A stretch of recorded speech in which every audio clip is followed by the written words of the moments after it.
name is Martha Bosworth, and I'm a Site Assessment Manager in Region 1. I've worked in the Superfund program for 18 years in several roles, including PRP search and cost recovery. This session is focused on the issuance of information requests and requests for access authorized by CERCLA. CERCLA Section 104E authorizes EPA to seek information about sites that are potential sources of hazardous waste. One of the most effective ways of gathering information about a site is the issuance of a request for information letter. The law requires parties to respond to such requests with full and complete information.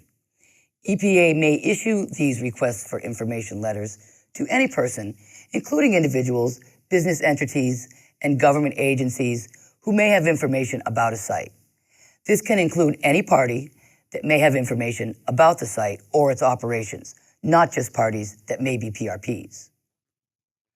Under Section 104E2 of CERCLA, a representative of the President may require any person who has or may have information relevant to any of the following to furnish information or documentation relating to them: the identification, nature, and quantity of materials which have been or are generated, treated, stored, or disposed of at a vessel or facility, or transported to a vessel or facility. The nature or extent of a release or threatened release of a hazardous substance or pollutant or contaminant at or from a vessel or facility. Information relating to the ability of a person to pay for or perform a cleanup. Under Section 104E3 of CERCLA, a representative of the President is authorized at reasonable times to enter any vessel, facility, establishment, or other place or property where a hazardous substance or pollutant or contaminant may be or has been generated, treated, stored, disposed of, or transported from which or to which a hazardous substance or pollutant or contaminant has been or may have been released, where such release is or may be threatened, or where entry is needed to determine the need for response action, the appropriate response, or to effectuate a response action. When planning for and preparing 104E requests for information letters, the PRP search team should determine a number of factors. What information is needed to identify PRPs and the nature of their liability? Request all records that are relevant to accurately identify parties and tie them to hazardous substances present at the site. The team should request any information that would help determine what has taken place at the site over time, such as physical characteristics of the property, operational history, who operated when and what did they do or make, sampling data or mitigation performed. While the team is planning and preparing the 104E request, it is important to make a determination about who should receive an information request. Developing a list of possible 104E candidates is important. Anyone with a connection to the site, either currently or historically, this includes current and former owners, operators, employees, service providers, customers, etc. Some of these parties may be identified and located through information on documents discovered previously, such as names and locations of customers and service providers. The Internet is a helpful tool to help gather accurate information about the current location of parties. The team should also consider what activities have taken place at surrounding facilities and request information from those parties regarding activities at your site. Once you have determined an initial list of 104E candidates and developed an appropriate set of questions, letters should be mailed out. The letters can be grouped in any way that might facilitate tracking of information responses, depending on the number of letters and the complexity of the site. Information request letters should always be sent via certified mail, priority mail, or courier that will allow for a return receipt or other proof of delivery to allow EPA to document that the party received the letter. There should be a definitive time frame for response and clear contact information if the party has questions. As the responses come in, they should be tracked. If there are a small number of letters going out, you may not need a formal system for tracking. But if the number of letters becomes large, it is a good idea to use some type of spreadsheet or database to document what has been received, when and the degree of follow-up needed. Whatever way you choose to keep track of the request for information, you need to document the following: the identity of the recipients, the delivery status of their letter based on the return receipt or other confirmation method, as in delivered, refused by the recipient, or undeliverable due to either an incorrect address or no one was home to sign for it. The response status based on a review of the response, for example, no response received, partial response received but needs follow-up, or response is complete and no immediate follow-ups needed. As the information request responses are received, they must be carefully reviewed by the case team for clarity and completeness. If any information is missing or unclear, a follow-up letter should be sent to specifically address these issues. As part of the follow-up, you should be prepared to assist parties with routine questions. In some cases, a script for routine questions can be created. Some parties may ask for an extension to the initial due date, and it may be helpful to create a form for these kinds of routine requests. The case team should have a strategy for dealing with unsophisticated parties who are unfamiliar with the process and may have significant fears dealing with the government. You can create user-friendly fact sheets and periodic information updates to help keep parties informed about what is going on and what they can expect going forward. You may even develop simplified requests for small, unsophisticated parties. Following a complete review of the responses, the PRP search team, in consultation with a case attorney, should choose appropriate follow-up actions. These can include further research to help acquire corrected contact information for parties that are no longer located at an address, follow-up with unresponsive parties who may have failed to respond to a request that was actually delivered or who may have refused delivery by having someone locate the party and hand-deliver the request to them, issue an administrative order to compel response from a party, initiate a judicial action, asking a court to compel compliance with the request. In some cases, the responses received may identify other parties that may have information that you did not previously know about. These should be followed up by an RIF to these newly identified parties when appropriate. Analyzing responses is among the most important elements of the PRP search. The 104E letter is one of the most powerful tools EPA has to get information about parties and should be carefully reviewed to gather all relevant information provided.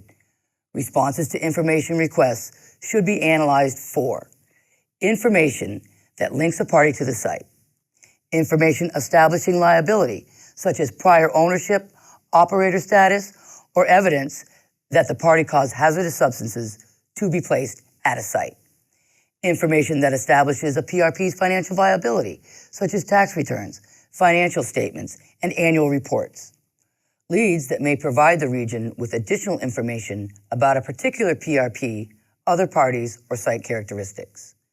Some of the information provided in the response may be sensitive in nature and must be held confidential by the agency.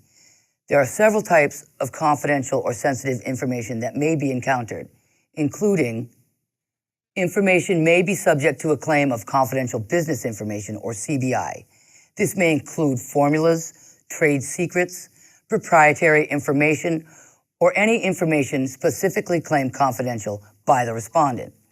Information that EPA requests may also be subject to a claim of privilege, the most common privileges being attorney work product, attorney-client, and deliberative process. In order to do a thorough PRP search, it is important to access as many records relevant to the site as possible. If you have an opportunity, you should try to physically access the site to search for records early in the search process. There are a number of things to keep in mind if you are searching for records on site. Always be sure to have the proper legal authority for access.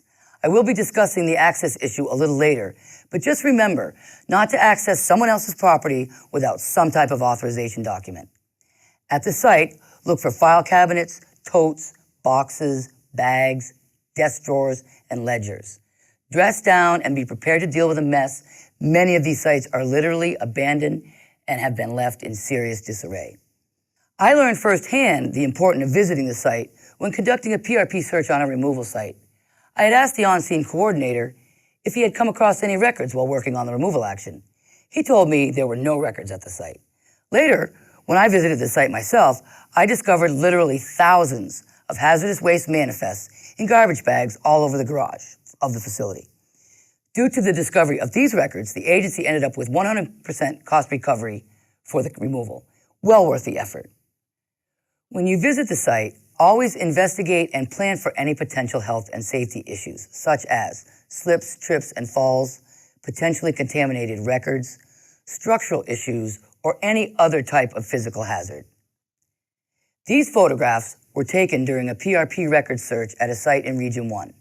This type of situation may require special considerations to gather the records safely. In some cases, personal protective equipment or PPE, such as gloves and a Tyvek suit, may be required. In a case where you suspect the records may be contaminated, they should not be removed from the site and taken back to your office. A dedicated copier or scanner may have to be used at the site to reproduce the original records. This copying device may have to be accessed after the project if it cannot be effectively decontaminated. This is a situation where contractor services may need to be used. Now we are going to shift gears a little bit and discuss site access. As I mentioned earlier, it is critical to gain written legal access to a property before going there. This access is usually granted from the site or property owner or owners, if there are multiple owners, and all must sign an agreement. There are a few steps before the actual request for access is issued. You must determine and identify the specific parcels considered. All of the following information should be obtained prior to an access request: a description of the property based on the local tax assessor's records, the book and page number of the deed at the Registry of Deeds, the exact physical address, and all owners of record. When you have gathered all the information needed to issue the access request, you should do the following: send the request via certified mail or some other method that will document receipt. Send the request to all owners or their agents. It is helpful to provide a specific time frame in which to respond. Usually that's 10 to 14 days.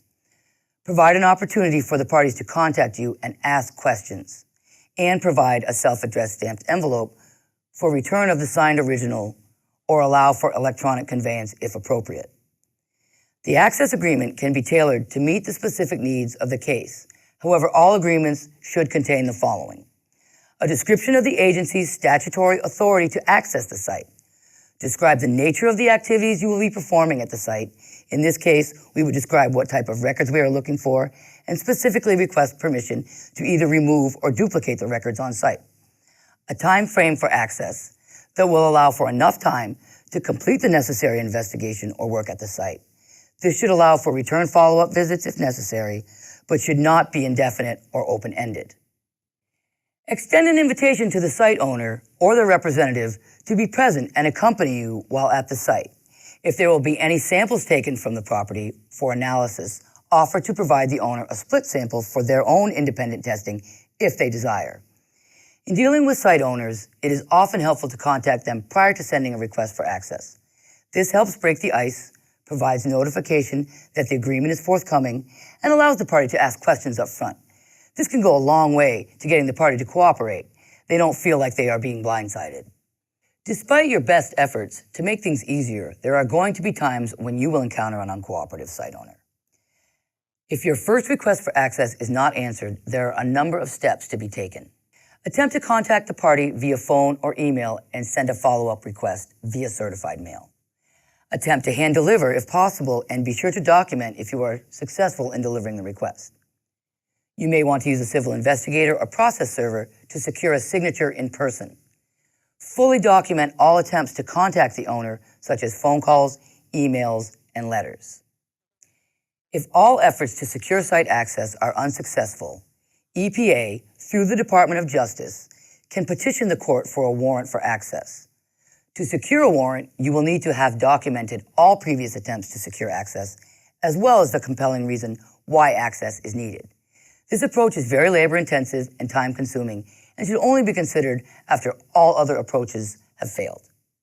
That brings us to the end of Session 4 of the Basic PRP Search Training, the issuance of information requests and requests for access authorized by CERCLA. We hope you'll take a moment to fill out an evaluation form on our website and provide us some feedback on your training experience. On our site, you'll also find resources, documents, and contact information for this session. Thanks for joining me.